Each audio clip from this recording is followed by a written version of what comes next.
అందరికీ నా నమస్కారాలండి.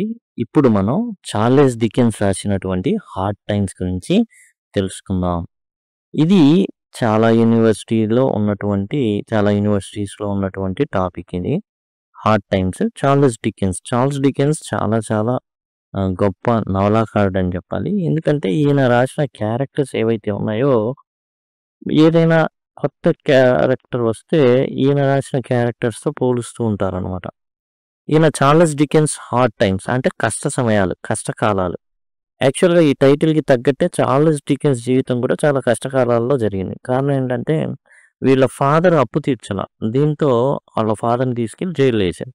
సరే, ఇందులో గొప్పతనం ఏముంది అంటే, ఇంకో గొప్పతనం ఏందంటే, వాళ్ళ ఫాదర్ జైల్‌లో ఉంటే ఈ అబ్బాయి చిన్న అబ్బాయిగా ఇతను కూడా జైల్లోనే గడిపాడు. అది ఇతను రకరకాల జీవితాలని చూడడం జరిగింది. ఆ జీవితాలన్నిటిని కూడా నవల్లో చాలా ఎక్కువ నవలలు రాశాడు. అయన్నీ ప్రెజెంట్ చేయడం మొదలుపెట్టారనమాట. ఈయన 1812లో జన్మించాడు. 1870లో మరణించడం జరిగింది. ఫేమస్ ఇంగ్లీష్ రైటర్ ఇతను. చాలా మెమరబుల్ క్యారెక్టర్స్, గుర్తుండిపోయేటటువంటి క్యారెక్టర్స్‌ని చేయడం అయితే జరిగింది. రాయడం జరిగింది. వాటిని మళ్ళా ఏందంటే డ్రామాస్ ఇట్లా వేయడం, సినిమాలుగా తీయడం. వాటితో ఆ క్యారెక్టర్స్ అన్నీ మెమరబుల్ అయినాయి. He is considered one of the greatest writers of Victorian ఎరా. విక్టోరియన్ ఎరా అంటే విక్టోరియా మహారాణి ఎవరైతే ఉన్నారో ఆమె ఉన్న సమయం ఏదైతే ఉందో ఆ సమయానికి సంబంధించిన సమయంలో గొప్ప వ్యక్తిగా పరిగణిస్తారు చార్లెస్ డికెన్స్‌ని. His notable works are 'Pickwick Papers', 'Oliver Twist', 'Nicholas Nickleby', 'a Christmas Carol', 'David Copperfield', 'Bleak House', 'Little Dorrit', 'a Tale of Two Cities' and 'Great Expectations'. వీటిలో కొన్ని మీకు గుర్తున్నాయి రాయొచ్చు. ఇదేంటంటే ఎగ్జామ్ పాయింట్ ఆఫ్ వ్యూలో మనకు ఈజీగా ఏది అడిగినా గానీ రాయగలిగే విధంగా రూపొందించబడినటువంటి ఎస్సే అనమాట. 'Hard Times' is a novel by Charles Dickens. It was published in 1854. 1854లో రాయబడింది ఈ 'హార్డ్ టైమ్స్' అనేది కష్టకాలాలు. The story looks at English society during that time. Victorian era ఏదైతే ఉందో ఆ సమయంలోని ఈ ఇంగ్లీష్ సొసైటీ, ఇంగ్లాండ్ ఎలా ఉండేది, ఆర్థికంగా అలానే సాంఘికంగా ఎలాంటి పరిస్థితులను మనం చాలామంది అనుకుంటాం భారతదేశంలోనే కన్యాశుల్కం ఉంది అనేసి. కానీ బ్రిటన్ లాంటి దేశాల్లో ఆంగ్లేయులు ఏదైతే విక్టోరియన్ ఎరా ఉందో ఆ ఎరాలో మామూలుగా ఈ చిన్న వయసు అమ్మాయిలను పెళ్లి చేసుకోవడం అనేది ఉంది. ఇది మనకి ఇందులో తెలుస్తుంది.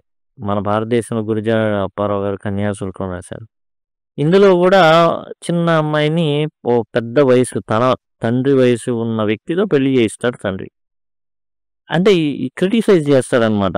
ఈ సాంఘికంగా ఎలాంటి అభిప్రాయాలు ఉన్నాయి సొసైటీలో. అట్లానే ఎకనామిక్ కండిషన్స్ ఎలా ఉన్నాయి, ఇవన్నీ కూడా ఇందులో డిస్కస్ చేయడం జరిగింది.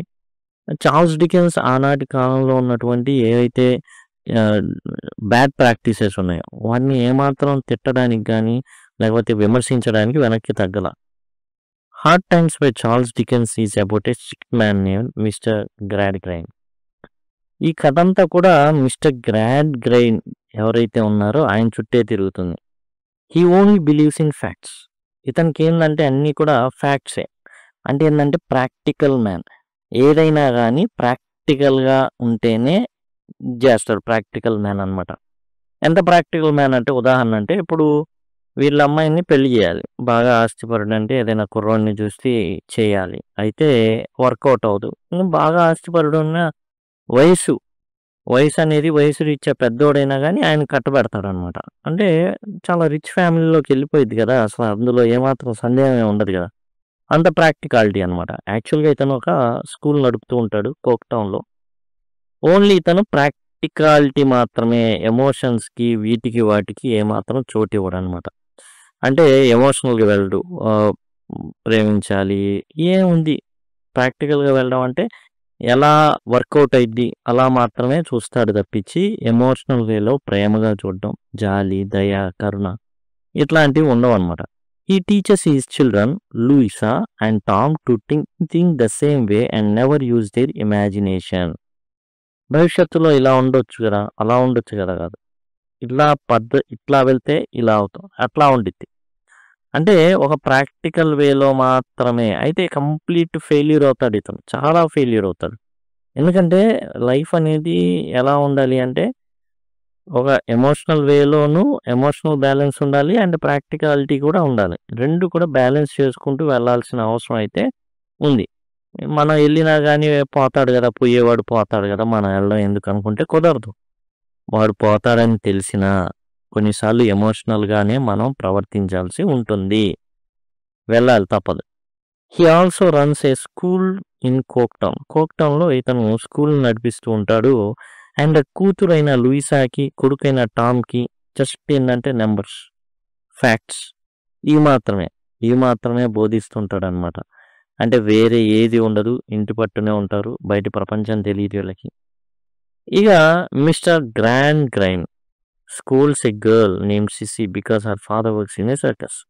ఈ సర్కస్‌లో పనిచేసేటటువంటి ఈయన టోటల్‌గా బ్యాంక్రప్ట్. అంటే డబ్బులు లేవు ఉండవు.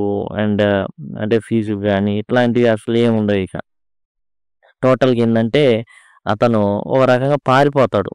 ఓహ్! డబ్బులు కట్టలేక ఆ సర్కస్‌లో కూడా గాయపడిపోయి ఇయన్నీ ఇంకా ఏందంటే అతను ఐపీ పెట్టేస్తాడు. కనబడడనమాట. ఇక సిసి ఒంటరైపోతుంది. When Sissy's father leaves her mister Gradgrind lets her stay in his house. అయితే ఎప్పుడైతే సిసి వాళ్ళ ఫాదర్ మిస్సింగో ఈ అమ్మాయిని చేరదీస్తాడు ఈ మిస్టర్ గ్రాండ్ గ్రైండ్. ఇది కూడా కొన్ని లెక్కలే. ఈ అమ్మాయికి కూడా లెక్కలే ఉంటాయన్నమాట. ఏమి ఎమోషనల్ వేలో ఇదుండదు. ఆఖరికి లూయిసా కూడా అట్లానే ఉంటుంది. గతం ఏదో గతం మర్చిపో గతం గతః ఇప్పటి నుంచి ఫ్రెష్ చాప్టర్ స్టార్ట్ చేసేసి ఈ విధంగా. Louisa is forced to marry mister Bounderby. ఇప్పుడు లూయిసాని ఎవరు ఈ లూయిసా అంటే మిస్టర్ గ్రాండ్ గ్రైండ్ ఎవరైతే మనం చెప్పుకున్నామో, ఎవరైతే ఎప్పుడు ప్రాక్టికాలిటీనే వర్కౌట్ అవుతుంది. ప్రాక్టికల్ వేలోనే వెళ్ళాలి అనుకునేటటువంటి గ్రాండ్ గ్రైండ్ యొక్క కూతురే లూయిసా. ఈ లూయిసాని మిస్టర్ బౌండర్‌బీకి ఇచ్చి పెళ్లి చేస్తాడు. ఫోర్స్ చేస్తాడు. పెళ్లి చేసుకో. ఇతను చాలా రిచ్ పర్సన్. నీ బ్రదర్ ఉన్నాడు కదా టాము. సెటిల్ అయిపోతాడు. వాడు అసలు చాలా లేజీ ఫెలో, కేర్‌లెస్ ఫెలో. మరి నువ్వు గనక సాయం చేస్తే ఏందంటే పెళ్లి చేసుకుంటే బౌండర్‌బీ యాక్చువల్‌గా is the friend of grand grind. తండ్రి స్నేహితుడిని పెళ్లి చేసుకోమని తండ్రే చెప్తున్నాడు. ఎందుకంటే వెరీ రిచ్ కాబట్టి నీ ఎవరైతే బ్రదర్ టామ్ ఉన్నాడో అతను కూడా సెటిల్ అయిపోతాడు. ప్రాబ్లమ్ ఉండదు అనేసి. ఈ టామ్ ఎట్లాంటోడంటే సోమరిపోతు. అలానే కేర్‌లెస్ నిర్లక్ష్యంగా ఉండేటటువంటి వాడు. ఈ బౌండర్‌బీ ఎలాంటి వాడంటే రిచ్ ఫెలో బట్ కానీ రూడ్ మ్యాన్. దురుసుగా ప్రవర్తించేటటువంటి వ్యక్తి. Who is much older than her. ఎవరికన్నా లూయిసా కన్నా చాలా చాలా పెద్దవాడు. నిజం చెప్పాలంటే తండ్రి వయసు ఉన్నవాడు. ఇతనేందంటే ఒకసారి ఇంటికి వచ్చినప్పుడు లూయిసాని పట్టుకొని ముద్దు పెట్టుకుంటాడనమాట అభ్యంతరకరంగా. సో, ఇష్టం ఉంది అని తెలిసి ఏం చేస్తాడంటే సరే పెళ్లి చేసుకో అని చెప్తాడు తండ్రి గ్రాండ్ గ్రైండ్ బౌండర్‌బీని. Meanwhile a kind worker named Stephen Blackpool has difficult life. ఇక ప్యారలల్‌గా కొన్ని లైఫ్‌లు నడుస్తా ఉంటాయి. ఇతని ఫ్యాక్టరీలో బౌండర్‌బీ ఫ్యాక్టరీలో ఉండేటటువంటి స్టీఫెన్ బ్లాక్‌పూల్ అనేటటువంటి వ్యక్తి ఉంటాడు. ఇతను చాలా భారమైన జీవితాన్ని గడుపుతా ఉంటాడు. కారణం ఏందంటే ఇతనికి ఒక పెళ్లి జరుగుతుంది. వచ్చిన ఆమేమో మంచి తాగుబోతు అనమాట. He is unhappy in his marriage and later loses his job.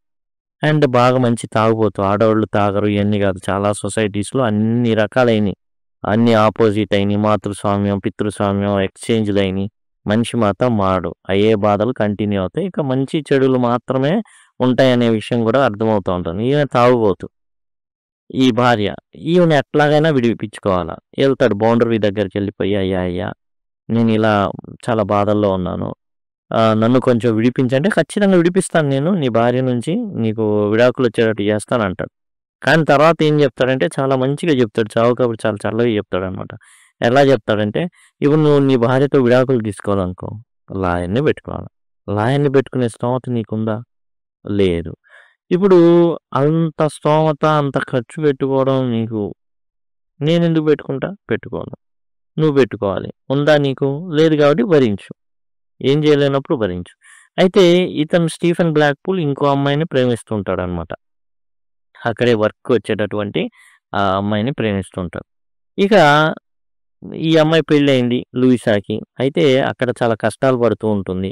ఎందుకంటే ఒక విడో ఉంటుందక్కడ. భర్త చనిపోయినటువంటి ఈ బౌండర్ బీ చెల్లెలో అక్కో ఉంటారనమాట విడోగా. ఈమె ఇక ఏందంటే ఆమెకి ముందు కొంచెం ఆహ్, ప్రిఫరెన్స్ ఉండేది. ఈ అమ్మాయి లూయిసా ఎవరైతే రావడంతో ఇక ఆమెకేందంటే ప్రిఫరెన్స్ ఉండదు. ఎట్లాంటి ఆమెని అడగడం గాని ఇట్లాంటివి ఉండదు. దాంతో కొంత చివుక్కంటా ఉంటుంది ఆ విడోకి. అయితే a man named James Harthouse arrives and tries to make Louisa love him. ఇక జేమ్స్ హార్ట్‌హౌస్ అనేటటువంటి వ్యక్తి బౌండరీ దగ్గర పనిచేయడానికి వస్తాడు. ఇతను కూడా కొంచెం రిచ్చే. అయితే వస్తాడు. వచ్చి షాక్ అవుతాడనమాట. ఈడేమో ముసలోడులాగున్నాడు. అమ్మాయి చూస్తేనేమో చాలా ఆహ్, చిన్న వయసు. ఎంత చిన్న వయసు అమ్మాయా! మనం కూడా ట్రైలేద్దాం అనేసి జేమ్స్ హార్ట్‌హౌస్ కర్చీఫ్ వేయడానికి ట్రై చేస్తాడు. She refuses and runs to her father. అయితే ఇక్కడ విషయం ఏందంటే బౌండర్‌బీ రూడ్ పర్సన్. బౌండర్‌బీ ఇంట్లో ఉన్నటువంటి విడో కూడా ఏందంటే కొంచెం ఇబ్బంది పెట్టేటటువంటి ఆమె. ఇప్పుడు జేమ్స్ హార్ట్‌హౌస్ వీడేంది వచ్చి నాతో పాటు ఎళ్ళిపోదాం అనేసి. ఈ వ్యవహారం అంతా ఇంట్లో ఉన్న విడో చూస్తూ ఉంటుందనమాట. అయితే ఈమె ఏం చెప్తుంది అంటే లూసియా ఇది ఇంట్లో తేలే విషయం కాదు. నేను బయట నిన్ను కలుస్తాను. ఎందుకంటే ఎవరైనా చూస్తే ఇప్పటికే నాకు చాలా తలనొప్పులున్నాయి. బయట కలుద్దాం అని చెప్తుంది లూయిసా. అయితే ఆ హార్ట్‌హౌస్ సరే అంటాడు. ఈమె కలవడానికి వెళ్తుంది. ఈమె వెంట ఈ విడో కూడా వెళ్ళిద్దనమాట. తర్వాత కనబడదు. ఈ విడో ఎళ్ళిపోయి ఏం చెప్పిద్ది బౌండరీకి, లేచిపోయింది నీ పెళ్ళాం. ఎళ్ళిపోయింది హార్ట్‌హౌస్‌తో జంపు అని చెప్తాను. ఈడేం చేస్తాడు బౌండరీ ఫోన్ చేస్తాడు తండ్రి అయినటువంటి వ్యక్తికి. ఫోన్ చేసి నీ కూతురు లేచిపోయింది. ఏం కంపమయ్యా అయ్యా నా కూతురు ఎక్కడా లేచిపోలేదు. నా ఇంట్లోనే ఉంది అని చెప్తాడు grad guy. She learns that facts alone cannot bring happiness. He realizes how unhappy she is. Okay. James హార్ట్‌హౌస్‌ని రిఫ్యూజ్ చేస్తుంది అండ్ తన తండ్రి దగ్గరికి వెళ్ళిపోతుంది. అంటే ఏందంటే ఉండలేకపోతుంది. ఈ ప్రాక్టికల్ వేలు ఇయన్నీ కాదు. జనరల్‌గా విమెన్ ఆర్ క్వైట్ ఎమోషన్ మీద నడుస్తుంటారు. మెన్ ప్రాక్టికాలిటీ మీద నడుస్తుంటారు. వీళ్ళిద్దరి మధ్య ఎందుకు అంటే ఒక balance of emotions and practical way 2 ఉండడానికే ఒక మ్యారేజ్ అనే సిస్టమ్ అనేది ఉంది యాక్చువల్‌గా. She learns that facts alone cannot bring happiness. చెప్తుందనమాట. కేవలం ప్రాక్టికాలిటీలోనో ఏదో ఫ్యాక్ట్‌లు చూసో వాడు రిచ్ కాబట్టి నువ్వు బాగుంటావు ఇయన్నీ కుదరవు. ఇంకోటి అసలు ఈ అమ్మాయి ఎందుకు పెళ్లి చేసుకుందంటే టామ్ కోసం. Meanwhile Tom secretly steals money from the bank and blames Stephen. అయితే టామ్ ఎవరు ఇతను లూయిసా ఎవరైతే ఉన్నారో లూయిసా అనమాట. లూసియా అని వస్తుంది. లూయిసా ఎవరైతే ఉన్నారో ఈ లూయిసా యొక్క బ్రదర్ టామ్ ఉన్నాడే వీడు కేర్‌లెస్ అండ్ మళ్ళీ లేజీ ఫెలో కదా! ఏం చేస్తుంటాడంటే ఈ ఎవరైతే బౌండరీ సంబంధించిన బ్యాంక్‌లోనే పనిచేస్తా ఉంటాడో అక్కడి నుంచి డబ్బులు లేపుతా ఉంటాడు. ఏం చేస్తాడంటే మనం ఇంతకుముందు చెప్పుకున్నామే స్టీఫెన్ అనే వ్యక్తిని చెవిలో చెప్తుంటాడు. స్టీఫెన్ నువ్వు బ్యాంక్ దగ్గర వచ్చాయి అనగానే పాపం స్టీఫెన్ ఏమనుకుంటాడంటే అబ్బా బౌండర్బీ వాళ్ళ మరి భార్య వాళ్ళ బ్రదరే కదా వీడు నాకు హెల్ప్ చేస్తాడేమో డబ్బులు ఏమైనా ఇస్తాడేమో అనేసి బ్యాంక్ దగ్గరికి వెళ్తాడు స్టీఫెన్. తీరా బ్యాంక్ వెళ్ళిన తర్వాత ఎవరు ఏం కనబడరు ఏందో అర్థం కాదు. చివరికి ఏం జరిగిద్దంటే బ్యాంక్‌లో దొంగతనం జరిగిద్ది. ఆ దొంగతనం స్టీఫెన్ మీద పడుతుంది. చివరికి ఏమర్థమైందంటే టామ్ ప్లాన్ ఏసి స్టీఫెన్‌ని ఇరికించాడు. Stephen tries to clear his name but falls into pit and dies. And ఈ క్రమంలో చాలా తన పేరుని ఆ బ్యాంక్ దొంగతనంలో జరిగిందని ఉండేది కదా! లిస్ట్ ఉండేది కదా! పేరుంది. ఆ పేరుని తీసేయించుకోవడానికి ప్రయత్నిస్తాడు. అండ్ పిట్ లోయలో గొయ్యిలో పడి చనిపోతాడు. చనిపోయే ముందు బౌండర్బీకి విషయం చెప్తాడు. నేను కాదయ్యా తీసింది. నీ భార్య ఉంది కదా! వాళ్ళ బ్రదర్ అయిన టామ్ తీశాడు అనేసి చెప్పడం జరుగుతుంది. యాజ్ వెల్ యాజ్ తాను ఎవరైతే అమ్మాయిని ప్రేమించాడో ఆ అమ్మాయి దగ్గరికెళ్ళి వాడిలో చనిపోవడం జరుగుతుంది. ఈ స్టీఫెన్ అనే క్యారెక్టర్.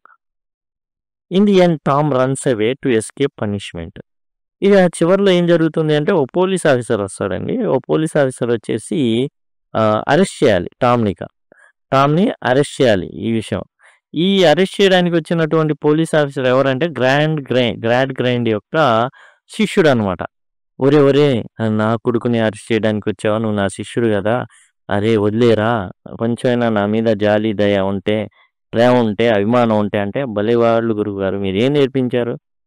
ప్రాక్టికల్‌గా ఉండమని నేర్పించారు. ఫ్యాక్ట్సే నేర్పించారు. నిజాన్ని బట్టి ఎళ్ళిపోమన్నారు. కాబట్టి నేను అరెస్ట్ చేయాల్సిందే. అప్పుడు సిసి మన ఇతను పెంచుకున్నాడు చూసారా? సర్కస్ పాప. వాళ్ళ ఫాదర్ ఏం చేస్తాడంటే, ఇతన్ని ఆ సర్కస్ దాంట్లో దాచుంచి వేరే దేశానికెళ్ళిపోయేటట్లుగా సహకరిస్తాడనమాట. టోటల్‌గా ఈ పనిష్మెంట్‌ని ఎస్కేప్ అవ్వడానికి టామ్ పారిపోతాడు. Bounderby is exposed as liar. Bounderby కేవలం ఒక అబద్ధికుడు అనే విషయం తెలిసిపోతుంది. అంతా డొల్లే అని. And mister Gradgrind realises he was wrong to ignore love and imagination. ఇంకోటి గ్రాడ్ గ్రైండ్ కేవలం ప్రాక్టికల్ వే అని ఏదైతే ప్రేమని, ఎమోషన్స్‌ని పక్కన పెట్టాడో దానివల్ల నష్టపోయాననే విషయం తెలిసింది. Louisa never marries again. ఇక లూయిసా ఏదైతే పెద్దాయన్ని పెళ్లి చేసుకుంది కదా! ఆమె మళ్ళీ పెళ్లి చేసుకోల. But she finds happiness in helping others. కానీ ఇతరులకి సాయం చేయడం అంటే ఈమె చాలా చాలా ఆనందించేది లూయిసా. కాబట్టి ఈమె ఇంకా పెళ్లి చేసుకోకుండా especially Sissy's children who grow up loved and cared for. Sissy ఈ సర్కస్ పిల్ల ఉందే ఆ వాళ్ళ యొక్క పిల్లల్ని చాలా ప్రేమగా పెంచుకోవడం అనేది చేసింది. ఇక కంక్లూజన్ చివరిలోకి వచ్చేస్తే 'hard times' by Charles Dickens is a thought provoking novel. చాలా ఆలోచనని రేకెత్తించేటటువంటి నవల ఇది.